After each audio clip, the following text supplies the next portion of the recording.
రాజన్న సిరిసిల్ల జిల్లా గంభీరావుపేట ఇందిరమ్మ ఇంటి నిర్మాణ పనులకు లబ్ధిదారులు 30 రోజుల్లోగా ప్రారంభించే వచ్చే దసరా దీపావళి పండుగలు నూతన గృహములలో జరుపుకోవాలని జిల్లా కలెక్టర్ సందీప్ కుమార్ ఝా ఆకాంక్షించారు. బుధవారం కలెక్టర్ గంభీరావుపేట మండలంలోని రెండో విడత క్రింద 500 ఇందిరమ్మ ఇండ్లు మంజూరు ఉత్తర్వులు దత్త సాయి ఫంక్షన్ హాల్లోని కాంగ్రెస్ నాయకులతో కలిసి పంపిణీ చేశారు. ఈ సందర్భంగా కలెక్టర్ సందీప్ కుమార్ ఝా మాట్లాడుతూ గంభీరావుపేట మండలంలో రెండో విడత కింద 507 లబ్ధిదారులను పారదర్శకంగా అర్హులుగా ఎంపిక చేసి ఉత్తర్వులు ఎంపిక పంపిణీ చేశామని తెలిపారు.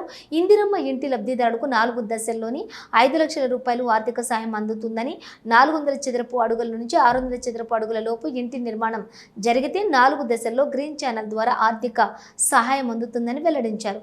బేస్మెంట్ నిర్మాణం పూర్తయిన తర్వాత 1 లక్ష రూపాయల గోడలు నిర్మిస్తే 1 లక్ష రూపాయలు, స్లాబ్ నిర్మించిన తర్వాత 2 లక్షల రూపాయలు, ఇంటి నిర్మాణం పూర్తయిన తర్వాత మరో 1 లక్ష రూపాయలు నేరుగా లబ్ధిదారుల బ్యాంకు ఖాతాలో జమ అవుతాయని కలెక్టర్ తెలిపారు.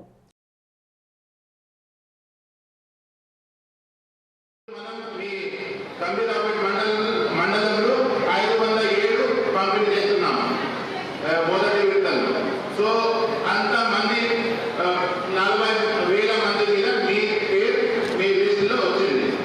దీనికోసం మా ఇందిరమ్మ కమిటీ వాళ్ళకి ప్రత్యేక ధన్యవాదాలు. దీంతో పాటు మా పంచాయత్ సెక్రటరీ మరి మా స్పెషల్ ఆఫీసర్ హౌసింగ్ డిపార్ట్మెంట్కి కూడా ప్రత్యేక ధన్యవాదాలు.